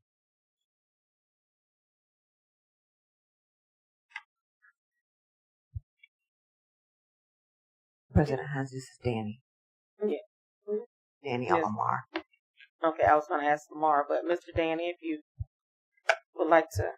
This is the same agreement that we just recently did with Cedar Key, the resolution that we did, and it's to provide fire inspection services to the county, and we're same price, same, travel pay, everything else. It's going to remain the same as like we did with Cedar Key. So, okay. Any questions on that? You're going to be busy. Already am. I don't know how you're going to do it. That's what I'm saying. Y'all really need to sign this so we can get paid by the county for what they already owe us. Yeah, I'm sure. That was my question, is what's the fiscal impact of this?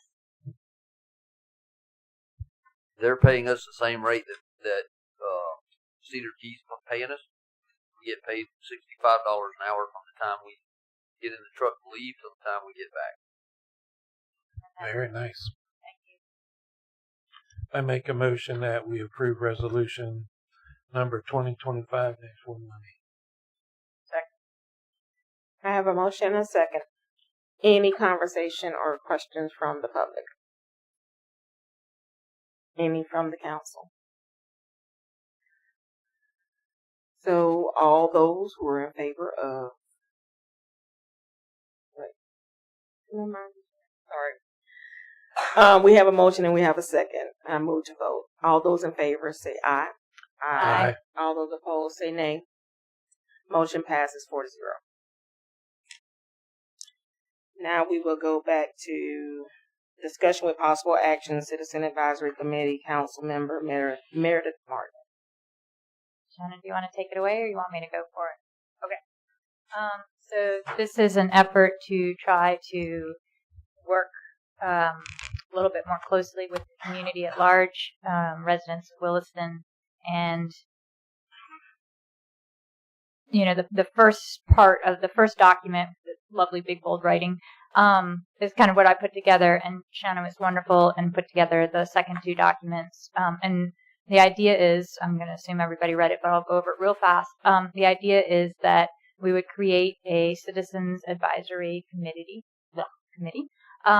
that would be able to communicate with the council, the city manager, and the city staff in a more streamlined and efficient manner, and that they could bring forward their ideas to the council in a unified way and talk to us about things that concern them, and hopefully through this committee and the advisory committee and the citizens advisory committee that we would be able to provide the information in a timely fashion. Because I know as a resident, and there have been a couple times, in fact I think the very first time I came up here and got sucked into the city council by cheap rolls, but I came about an issue that, like, the ship had sailed. I'm not going to lie. The ship had sailed. I was way late. I needed to be at the planning and zoning committee like 3 years prior when the ordinances were changed and so forth and so on. And I didn't know that at the time. I've since learned government's a very slow process, and you got to get in there at the grassroots level. And this is an effort to help citizens get involved in that process and really truly shape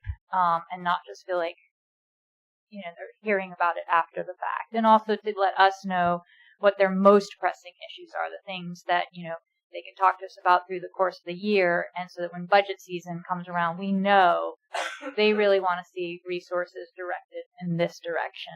You know, obviously we're limited in some of what we can do, but to the best of our abilities to hear their voices more.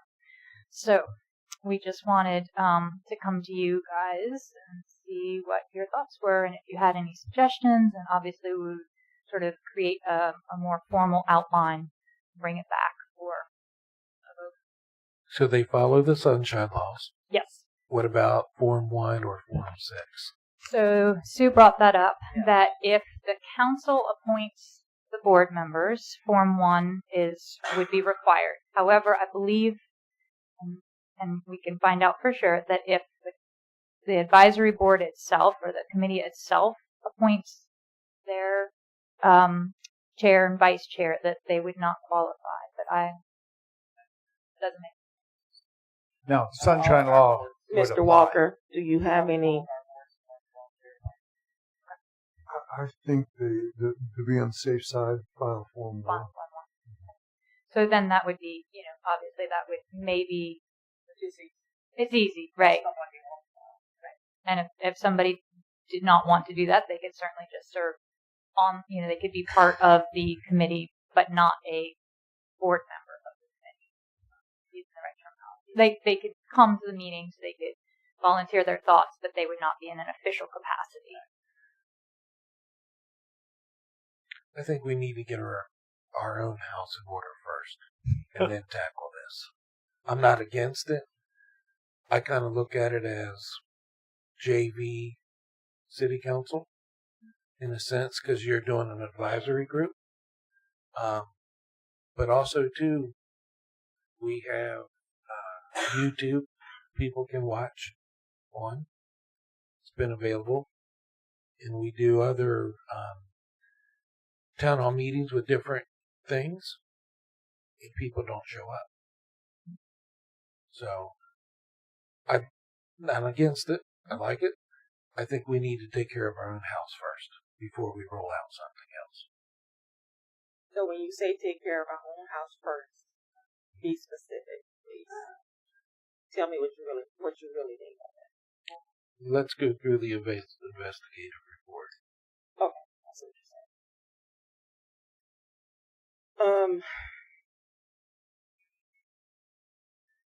So if we did develop this citizen advisory committee, would we be able to utilize this committee when we talk about reviewing our charter? Or would that be something different, because then you would need another committee? Right. I could definitely bring us ideas. I think it's a great idea. The only things that I came up with it was not real specific about the sunshine law, and it wasn't real specific about Form 1. Right. Those were the only two real notes I wrote. and the fact that it didn't have legal review. Right. This was just a raw outline, an idea, just to get some feedback from you guys about do we even proceed forward or do we just. I don't think we'll need bylaws Mm-hmm. because I think it's going to be an appointed board from the city council. I don't think they'll require bylaws. It's not like a corporation, so I don't think those would be required, other than establishing policy. Right. I think we could probably do that in another form, other than actual bylaws. And I'm impressed if you wrote this because it's great. And that was one question I had this afternoon, and I never got an answer back when I emailed who put this together. Did it come from the Florida League of Cities? Did it come from another organization? Did it come from our lawyer? Because I knew it didn't come from the attorney because it didn't have legal review. So I knew it wasn't them. No. But I was impressed by what I read. So I think it's a good step. I would love it if Shauna would maybe come to the podium and talk about it from an actual citizen's perspective, not from a council member's perspective. Is The there pros. any other cities doing this? Actually, I have a Oh, yeah. meeting. What inspired me, and sort of got me thinking about this was there are a lot of communities in Florida and all over the United States that have what they call a Citizens Academy, which is where citizens come and they actually do a course with the utilities department or the police department or the fire department. So I started reaching out to communities, and I actually have a meeting on the 10th with the Orange County, the deputy mayor of Orange County, to talk about their citizens advisory committees. Their citizens academies. A lot of the citizens academies are very police specific and are not, not the entire city as a whole. And I really wanted to try and find something where citizens could be more educated about what happens here, processes, how the utility department, challenges, how it works, the airport, these things that a lot of citizens don't know, myself included, until a couple years ago, don't know about, to find a way to, bridge that gap, create better education and better communication. And hopefully, I'm not going to lie, I really enjoy seeing what people think's happening with Wawa and right, the Winn-Dixie, but hopefully to create a little less misinformation, disinformation out there on social media, and take it away. Yeah, 100% what you said. It basically is one way to organize the citizens, the residents, offer education to where we're not just having to go through hundreds of hours of old, city council meetings. We're not sure of the policies, the procedures, which types of meetings we're supposed to attend, which ones we're even allowed to attend, things like that. So we're not just coming up here every other week saying the same thing, asking the same question, not real sure if we're getting the right information. So what it does is it's like the residents, they're coming together. They're saying, okay, let's go to the city. Let's get the education. Let's figure out how everything works. So that way, when we bring something to your attention, we're a little bit more educated. And we can collect our own information. Like if there was a certain meeting and we decided 3 main topics that we want to discuss have something to do with utility rates or capital improvements, anything of that nature. First, we already have the information we need to kind of understand where you guys are coming from. So we're making better use of your time, better use of our time. We can hopefully get to resolutions faster. Or even if someone has an idea or a resource, we'll now know what to look for and bring it to your attention. So I believe, like Meredith said, it's a great bridge the gap policy, and it's something that we can do together as residents and come to you. Chief.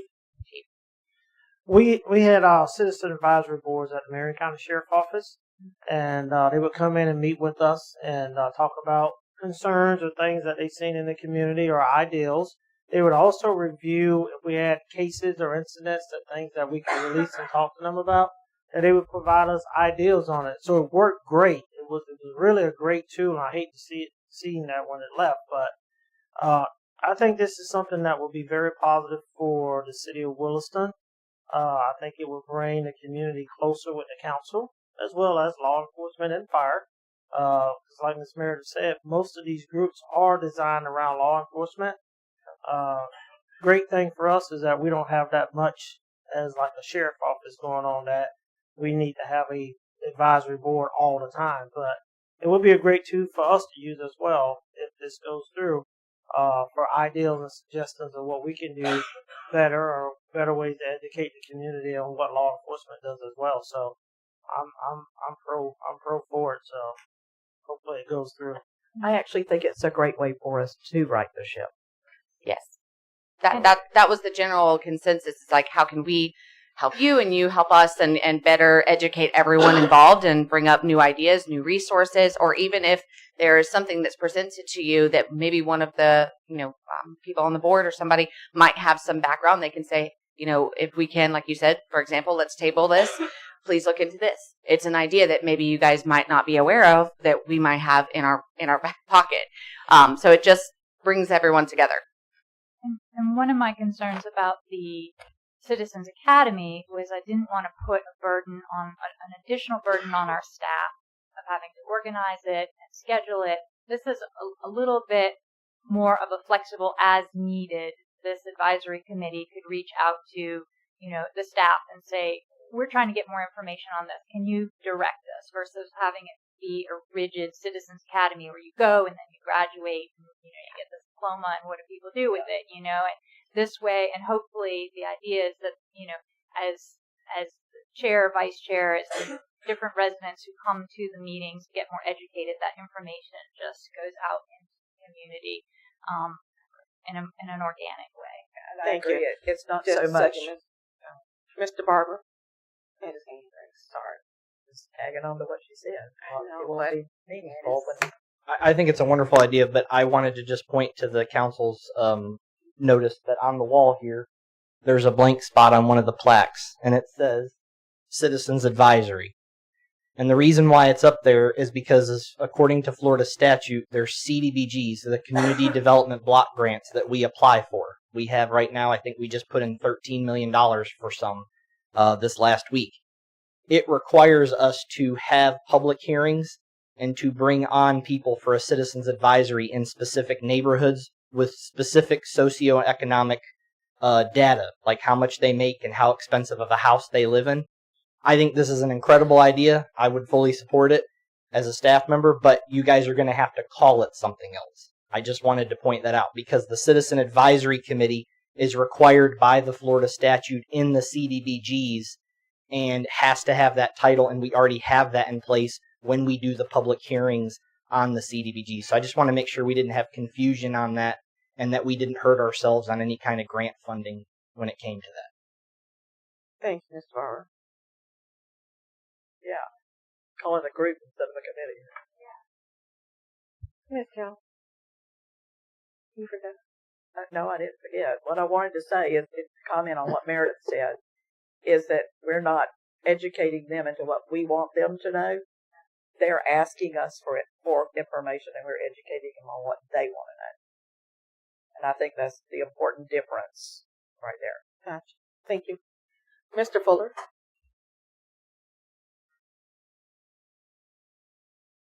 I just wanted to say one of the real advantages, and you can attest to this, many times you see one or two people sitting in the audience. And it is important that you all have input. You all sit in the middle. You all get input from department heads about the way that they would like to see things. Likewise, you actually need to be educated about the needs of the citizens as well.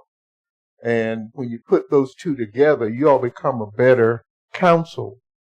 They're able to see what the two entities are asking for, and then maybe weigh it out in a more efficient and effective way. But so far, you've had one side, which is just the side of the departments. You've really not had the side of the citizens, except when there is a complaint. When there's a complaint, there's plenty of people come in and they complain, but we would rather head it off before it gets to be chronic or serious. Have regular input, and I think this is the way to do it. Do it in a more positive manner where we're not really, I guess, in sometimes antagonistic, because we are looking for certain things to happen because it's impacting us. This is more proactive, where we want to get in early so that it becomes something positive rather than something that is more an emergency and more antagonistic. I definitely agree, but I don't think that we got it one-sided, because we do ask if there's does anybody in the public have anything to say. If they're not here, they really can't say anything. But this is going to be a good thing for when you have people on the outside who maybe can't make it to the meeting. They're not off in time, whatever it may be. So I like it as well. Yes, we do need to take care of our house as well, but we need to take care of the entire city that governs this house. Madam President? Yes, sir. Thank you. Councilor Walker. I heard this alluded to. I did not hear your comments on it, at least not that I could ascertain. If this is a citizens advisory group, they are constrained by the Sunshine Law. Is that accurate? Yes. And as such, they should go to the ethics courses where they learn, because I've seen this where they get in lots of trouble because they think they can just meet together, any two of them, talk about things, but under the Sunshine Law, the only conversations they can have is with each other in an advertised meeting where the citizens are invited. Is that accurate? That is accurate. And in fact, so what my concern is that excuse me. Would you like to speak and I'll be quiet? Okay. Continue, Mr. Mayor. Thank you. My concern is putting people in a way, and I know someone personally that was on a board, and they inadvertently spoke about something after the board meeting was over, and as a result, they just realized the trouble and they just resigned. And they were good people, and I'm not speaking against them. What I'm saying is, if you're going to do an advisory committee, you must make sure they get educated as to the Sunshine Law and what they are constrained by, because it is, if you go to another state and you tell them the Sunshine Law, they think you're nuts.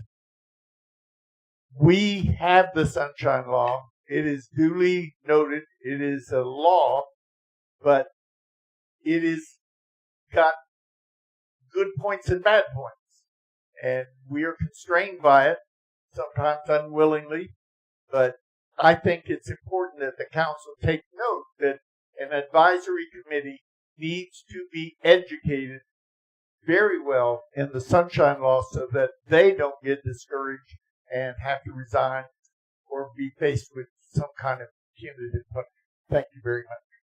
Thank you, sir. Mr. Fuller, you can come back. I'm wondering, what is the difference between, we have friends of Cornelius Williams Park. We're not constrained to that kind of. We didn't appoint them. We were appointed by the council. Yes, we were. Because I stood up here and asked for the appointment. So I'm not sure we should be. Maybe I could give an example, Madam President. Yes, sir. In one of my other cities, we had a citizen advisory committee, and they met, and in this instance, they were tasked with making changes to the land development regulations. So they met and they considered it, and they did not take minutes. They were not constrained by, in their minds, were not constrained by the Sunshine Law. They didn't advertise their meetings, and they came up with a suggestion, and that suggestion then was carried forth by Planning and Zoning Board and enacted as an ordinance by the city. The city then was sued because of the changes, And they said it's void ab initio because the originating group did not meet in the sunshine and did not take notes and did not do the things they needed to do. And so in the course of that litigation, there's a thing called a Toller cure. It's a case that involves Toller. And if you then go back and do it in accordance with the sunshine, you can cure the problem. So we did that, and we won at trial because we did a Toller cure. But it exemplifies the issue that you can do things without really meaning to violate the law, but violate the law, and you can create this.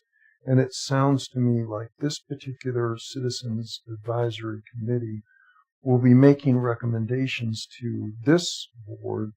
Hey, we need to change this, or we need to implement this, and that sort of thing. Things that will be voted on that can become the law of the city through your ordinances or your resolutions. So the difference is that perhaps this other committee that we're talking about right now may not have that kind of impact on your city. But this board certainly sounds like a board which will be having an impact on things that you do, things that you vote on. And so that's why when Mayor Goodman asked the question, should they be under the sunshine, particularly this board, absolutely, because they're going to be dealing with things like that. Okay. That is the difference in delineation there. Thank you. Sure. Mr. Fuller, did that answer your question? It does answer my question, but I think there needs to be more thinking on this because that may not be what we were shooting for. So it may be something that does need to be tabled rather than. Yes, sir. It does say in the material that we received that they would need a place in City Hall, that they would advertise their meetings, that they would have a secretary who would record minutes. That's all in here, so that's why I have no problem with it. But you're right; they need to be educated on the Sunshine Law. They need to take minutes. They need to make everything, and they need to know that you can't talk to each other any other time except in that meeting. That's why we have so much trouble communicating with each other. Cause sometimes we can't do so it. So it's good and it's bad. That's why when we're on two different ends of the spectrum, we don't know it until we get here. So sometimes we look like we're not on the same ball field, even much less on the same page, because we have different ideas. And we have to come together when it's time to do something together. And I think the only difference with the council and the committee is the fact that you're not actually dealing with finances and things that you deal with things that affect the city, but not in the way that we have to deal with it. So it's maybe a little bit easier to have people come and voice your concerns without feeling like, you're going to hurt somebody's feeling by saying this or saying that. So. And your intent is totally different than what ours is. We are here to take what you give us and do something with it. And yours is to bring it to us so that we know what you want to do. And how to appropriately do that, right? Correct.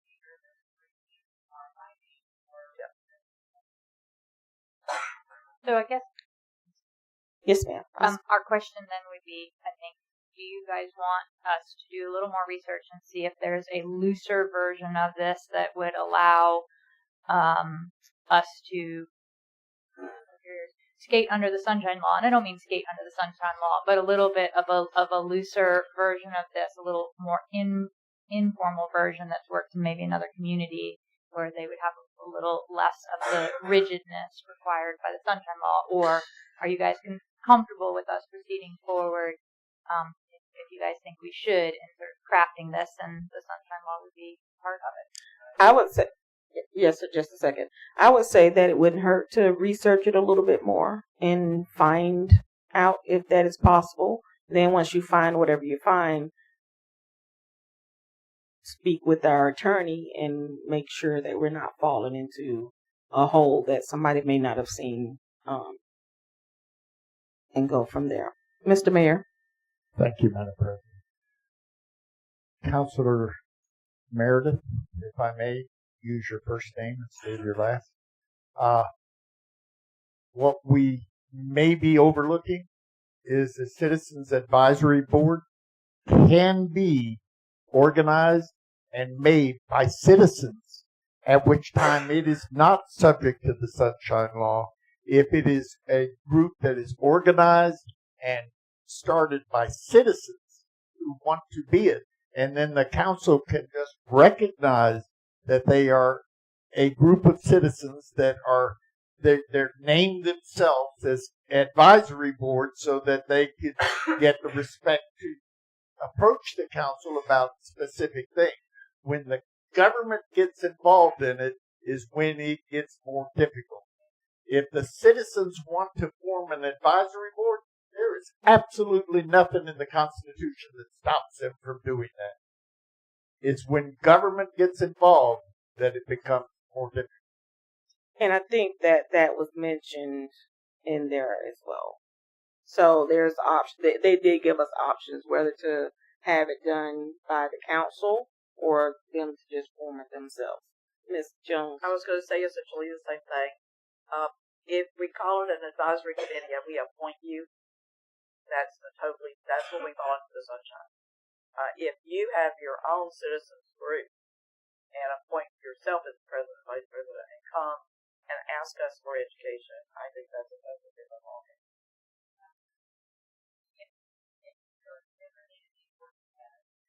Yeah, it serves the same purpose without the caveat of having to deal with crack. Well, then we need some legal review, which is what I was worried about when I saw it. We need some legal review. I don't even know if you need legal review. We may need them to just do it. And us not appoint. That's what the Constitution says. I know they can. But that may be what we need to advise them to do. And just know that we recognize you as a group who can come and ask us for education. But that if we appoint you, it's a totally different ballgame.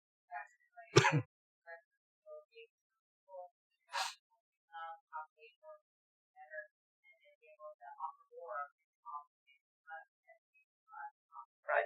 Okay. Exactly. And you can still meet together, not here, not with the secretary, not with the tape recorder, because that becomes a whole different ballgame. All of our boards over there, that's the way they have to do it. So yeah, so if you guys would just go ahead and do your review, research, come up with thoughts, plans, bring it back, and then let us look at it, and that should be great. Mr. Penny. I was just wondering, couldn't somebody, you get a group of people from the northwest side, the southeast side, and then y'all come to a group and have Miss Meredith as the president since she already knows the Sunshine Law and everything? It's a conflict. We can't get it's a conflict? Okay. Okay. Yeah, we don't need to be in it if they're doing it themselves. It actually says in here that we're not a part of it, that we're not invited. Unless specifically invited, it says. Exactly. Well, the idea is that the representatives that are going to be on the committee or the board are going to be from different sections of the entire city, and then hopes that it can branch off into other committees that represent things like small businesses and such. Exactly. That's bringing a positive voice. I 100% agree. And you may want to have bylaws as a group. Oh yes, I foresee it. If you're going to do it on your own, you may want to do that. That's right. Exactly. That's right. If you want to specifically organize and write your bylaws for that, that would be. All right. Thank you. Thank you. We appreciate that, and I appreciate the discussion. All right, so we're going to go to item number 8, public participation. This is the second time that you can participate on anything that we have not already discussed at the meeting. You have 5 minutes. I'm Joel Penny. So I have reached out to Miss Sue for the past 3 weeks. I have not had no comment back from her. She was supposed to talk to me last meeting from her secretary was told to me, but never reached out to me. I have several questions. One of the questions is regarding the clocking in system and everything. Is that for the whole city?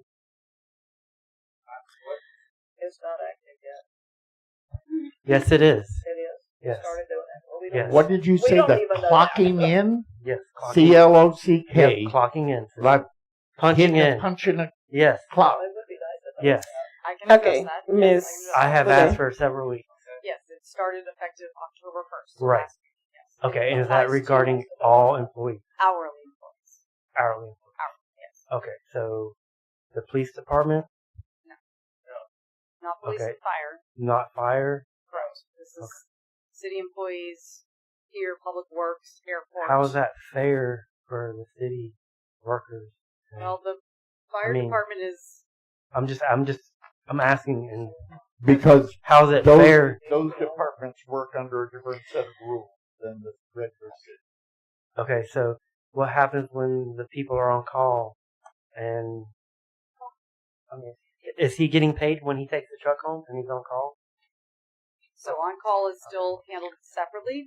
We want them to still go through CAD Okay, because they're paid differently if they get called in like on a Saturday at 3:00 in the afternoon. so there's no clocking in, right? Not for For Saturday. on call. Not for on call. Correct. Correct. So we're talking a normal day. They come in at 7:00 in the morning and clock out at 4:00 in the afternoon. It's during that time, I or just if they have- work overtime. Okay. Yes, Chief. There's still somewhat of a clock in, if you don't mind me speaking about it. If they're on call and they get called out, they're going to notify our dispatch, who's going to put them in the computer system. And when they're done with that call and they're back home, she's going to take them out of that computer system. So there is a way to track it. Okay. So in the airport, they clock in and clock out. Is that correct? Awesome. Thank you. Have you always clocked in and clocked out? I'm talking to Mr. Benton. You started October 1st as well? Yes, ma'am. We're waiting on a couple of things back that Sue and I have started to discuss, and we're waiting on the system to be installed at the airport. But we've been doing roll call accountability for my entire time out at the airport. Seems to be a lot more effective for my team. We also have, if there's ever any question to the accountability of my team, we have cameras installed on the building now.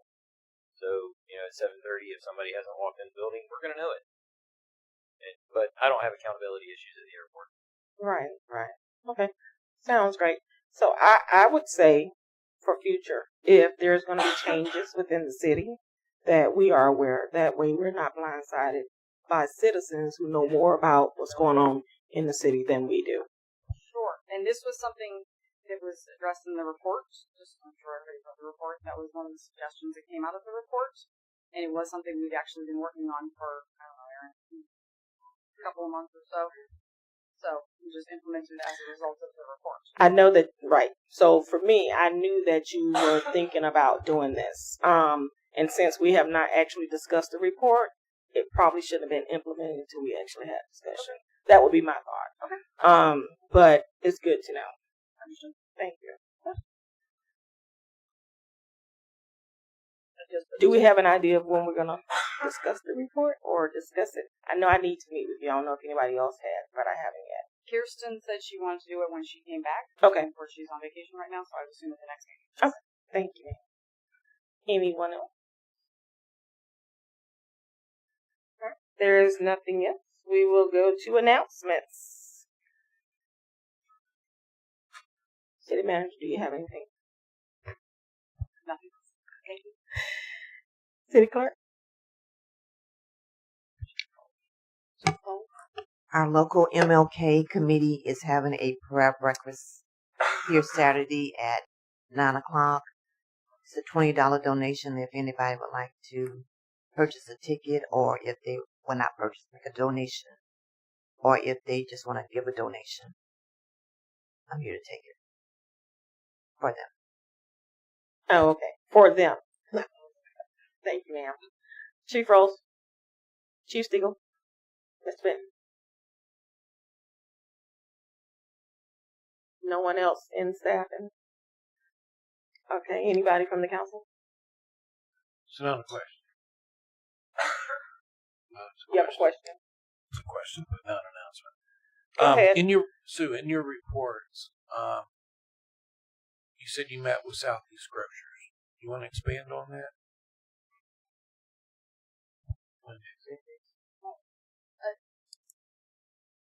I really don't want to. We were asked not to at this point by them.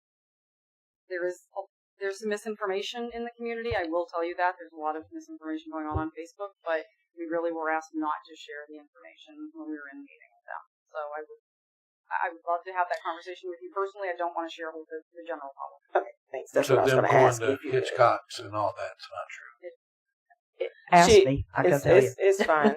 I have called them all today, so I pretty much have information that they didn't tell Time me out. not to share. Is there any other Please. questions? Let me clarify something. What she just said was exactly right. The committee that met with a group was asked not to discuss anything with anybody. I didn't meet with them. I know who met with them. I don't think anybody's disputing that. We were getting off of that. I Okay, was thank asking you. if there was any other questions. I can tell you that any number of residents have asked me to, as a city, to post what we do know to be true, not divulging things we can't, but to tell them things that we can tell them because of the total misinformation. They don't know who's coming and who isn't coming. I can tell you, I myself called Winn-Dixie today. Their date has changed from November 16th to December 12th. I do know that. I do know, what else do I know? I talked to the manager. She told me that. She didn't tell me not to tell anybody. She also told me she wasn't sure where they were going when they closed. I'll just leave it at that. Yeah. Any other questions? One more thing. A while back, I guess it's been about a month, maybe 6 weeks. Apparently there was a Doge report that was sent to us, or a letter for Doge. Yeah, Request. That was the second one, I believe, that you're talking about. There was one, I think, when I first started here, and then there was a second one. Yes. Okay. Where can we get a copy of it to read it, or what was the outcome of it? Steven submitted everything to them, so I can request it from him. Okay.